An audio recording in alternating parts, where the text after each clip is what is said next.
अम्बे मात की जय। जयकारा शेरावाली दा बोल साचे दरबार की जय। बोलो दुर्गे मात की जय। चौथा अध्याय। महर्षि मेधा बोले, देवी ने जब पराक्रमी दुरात्मा महिषासुर को मार गिराया और असुरों की सेना को मार दिया, तब इंद्र आदि समस्त देवता अपने सिर तथा शरीर को झुकाकर भगवती की स्तुति करने लगे। जिस देवी ने अपनी शक्ति से यह जगत व्याप्त किया है और जो संपूर्ण देवताओं तथा महर्षियों की पूजनीय है, इस अंबिका को हम भक्ति पूर्वक नमस्कार करते हैं। वह हम सब का कल्याण करें। जिस अतुल प्रभाव और चंडिका देवी इस संपूर्ण जगत का पालन करे और अशुभ भय का नाश करे, वह हम सब का कल्याण करें। जिस अतुल प्रभाव और बल का वर्णन भगवान शंकर, विष्णु और ब्रह्मा जी भी नहीं कर सके, वही चंडिका देवी इस संपूर्ण जगत का पालन करे और अशुभ भय का नाश करे। पुण्य आत्माओं के घरों में तुम स्वयं लक्ष्मी रूप हो और पापियों के घरों में तुम अलक्ष्मी रूप हो, और सतकुल में उत्पन्न होने वालों के लिए तुम लज्जा रूप होकर उनके घरों में निवास करती हो। हम सब उस दुर्गा भगवती को नमस्कार करते हैं। हे देवी, इस विश्व का कल्याण पालन करो। हे देवी, हम तुम्हारे अचिंत्य रूप का किस प्रकार वर्णन करें। असुरों का नाश करने वाले भारी पराक्रम तथा समस्त देवताओं और दैत्यों के विषय में जो तुम्हारे पवित्र चरित्र हैं, उनको हम किस प्रकार वर्णन करें। हे देवी, त्रिगुणा अतिम का होने पर भी तुम संपूर्ण जगत की उत्पत्ति का कारण हो। हे देवी, भगवान विष्णु, शंकर आदि किसी भी देवता ने तुम्हारा पार नहीं पाया। तुम सबकी आश्रय हो। यह संपूर्ण जगत तुम्हारा ही अंश रूप है, क्योंकि तुम सबकी आदिभूत प्रकृति हो। हे देवी, तुम्हारे जिस नाम के उच्चारण से संपूर्ण यज्ञों में सब देवता तृप्ति लाभ करते हैं, वह स्वाहा तुम ही हो। इसके अतिरिक्त तुम पितरों की तृप्ति का कारण हो, इसलिए सब आपको स्वधा कहते हैं। हे देवी, वह विद्या जो मोक्ष देने वाली है, जो अचिंत्य महाज्ञान स्वरूपा है, तत्वों के सार को वश में करने वाले, संपूर्ण दोषों को दूर करने वाले, मोक्ष की इच्छा वाले मुनिजन जिसका अभ्यास करते हैं, वह तुम ही हो। तुम वाणी रूप और दोष रहित ऋग तथा यजुर्वेद की एवं उद्गीत और सुंदर पदों के पाठ वाले सामवेद की आश्रय रूपा हो।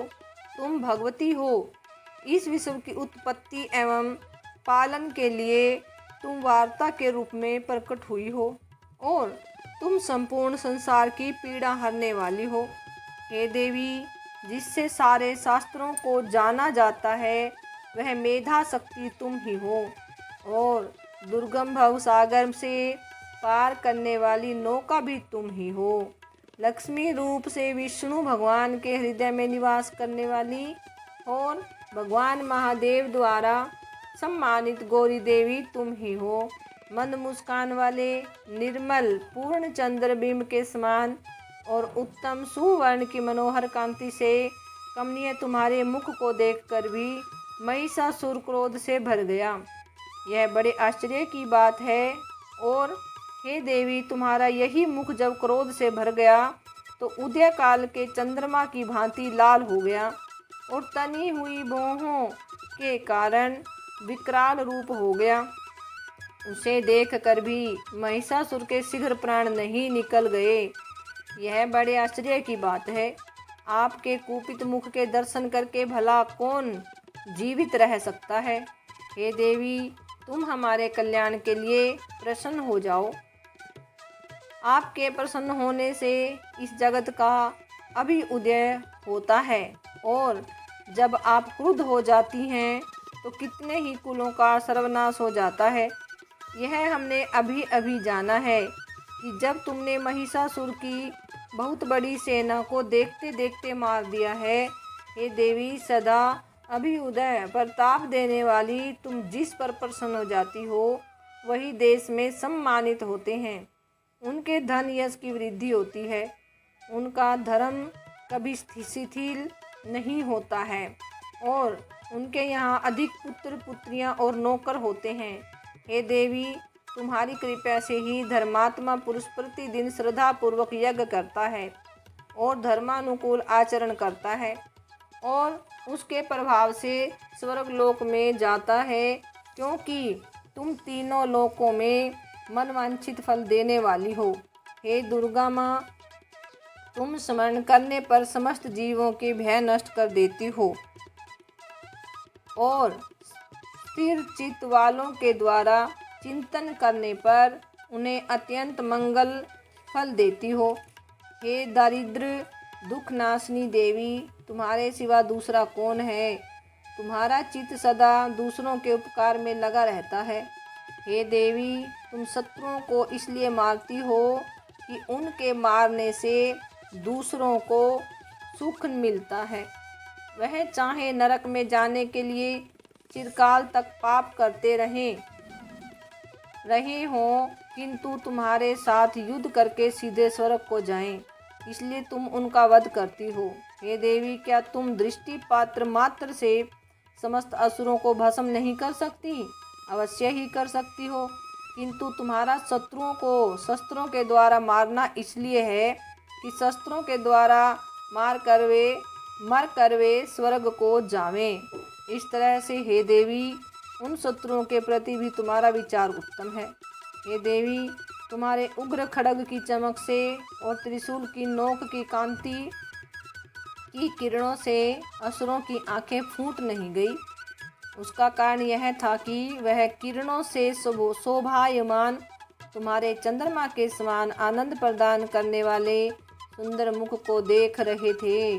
हे देवी, तुम्हारा शील बुरे वृत्तांत को दूर करने वाला है और सबसे अधिक तुम्हारा रूप है, जो न तो कभी चिंतन में आ सकता है और न जिसकी दूसरों से कभी तुलना ही हो सकती है। तुम्हारा बल व पराक्रम शत्रुओं का नाश करने वाला है। इस तरह तुमने शत्रुओं पर भी दया प्रकट की है। हे देवी, तुम्हारे बल की किसके साथ बराबरी की जा सकती है तथा शत्रुओं को भय देने वाला इतना सुंदर रूप भी और किसका है? हृदय में कृपा और युद्ध में निष्ठुरता, यह दोनों बातें तीनों लोकों में केवल तुम ही में देखने में आई हैं। हे माता, युद्ध भूमि में शत्रुओं को मारकर तुमने उन्हें स्वर्गलोक में पहुंचाया है। इस तरह तीनों लोकों की तुमने रक्षा की है तथा उन उन्मत्त असुरों से जो हमें भय था उसको भी तुमने दूर किया है। तुमको हमारा नमस्कार है। हे देवी, तुम शूल तथा खड्ग से हमारी रक्षा करो तथा घंटे की ध्वनि और धनुष की टंकार से भी हमारी रक्षा करो।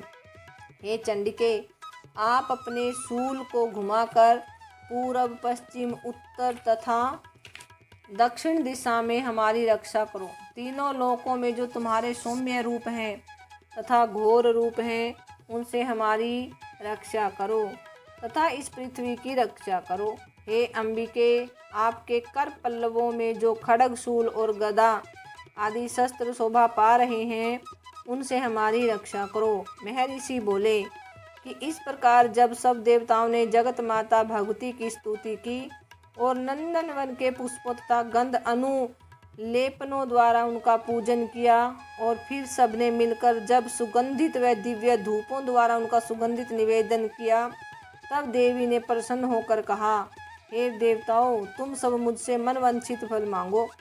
देवता बोले, हे भगवती, तुमने हमारा सब कुछ कार्य कर दिया, अब हमारे लिए कुछ भी मांगना शेष नहीं रहा, क्योंकि तुमने हमारे शत्रु महिषासुर को मार डाला है।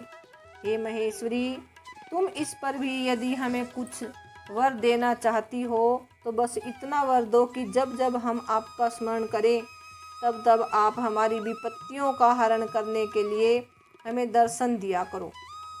हे अंबिके, जो कोई भी तुम्हारी स्तुति करे तुम उनको वित्त, समृद्धि और वैभव देने के साथ ही उनके धन, स्त्री आदि संपत्ति बढ़ावें और सदा हम पर प्रसन्न रहे। महर्षि बोले, हे राजन, देवताओं ने जब जगत के लिए तथा अपने लिए इस प्रकार के प्रश्न किए तो बस तथास्तु कहकर देवी अंतर्ध्यान हो गई। हे भूप, जिस प्रकार तीनों लोकों का हित चाहने वाली वह भगवती देवताओं के शरीर से उत्पन्न हुई थी, वह सारा वृत्तांत मैंने तुमसे कह दिया है। और इसके पश्चात दुष्ट असुरों तथा शुंभ निशुंभ का वध करने और सब लोगों की रक्षा करने के लिए जिस प्रकार गौरी देवी के शरीर से उत्पन्न हुई थी, वह सारा वृत्तांत मैं यथावत वर्णन करता हूँ। बोलो अम्बे माते की जय। बोलो दुर्गे माते की जय। बोलो अम्बे माते की जय। क्षमा प्रार्थना। हे परमेश्वरी, मेरे द्वारा रात दिन सहस्त्रों अपराध होते रहते हैं, अतः आप मुझे अपना सेवक समझकर कृपा पूर्वक मुझे मेरे उन अपराधों को क्षमा करो। ना तो मैं आवाहन करना जानती हूँ, ना विसर्जन करना ही जानती हूँ और ना ही पूजा करना ही जानती हूँ। हे परमेश्वरी, मुझे क्षमा करो। हे सुरेश्वरी, मैंने जो मंत्रहीन, क्रियाहीन और भक्तिहीन पूजन किया है वह सब आपकी दया से पूर्ण हो। सैकड़ों अपराध करके भी भक्त आपकी शरण में आकर केवल जगदम्ब कहकर ही मोक्ष को प्राप्त करते हैं, जिसे ब्रह्म आदि देवगण भी पाने में असमर्थ होते हैं। एक जगदम्बिके, मैं अपराधी हूँ, किंतु आपकी शरण में आई हूँ, अतः इस समय दया का पात्र हूँ। तुम चाहे जैसा वैसा व्यवहार करो। अज्ञानवश या बुद्धि भ्रम होने के कारण भूल से जो कुछ भी मैंने कम अधिक कर दिया हो, हे देवी, हे परमेश्वरी, सब अपराध क्षमा करो और प्रसन्न हो। हे जगत माता कामेश्वरी, सच्चिदानंद स्वरूपिणी परमेश्वरी, आप प्रेम पूर्वक मेरी यह पूजा स्वीकार करो और मुझ पर प्रसन्न हो। आप गुप्त से भी गुप्त वस्तु की रक्षा करने वाली हो। हे देवी, हे महेश्वरी, आपकी कृपया से मुझे सिद्धि प्राप्ति हो। जय हो माता रानी की। बोलो सच्चे दरबार की जय।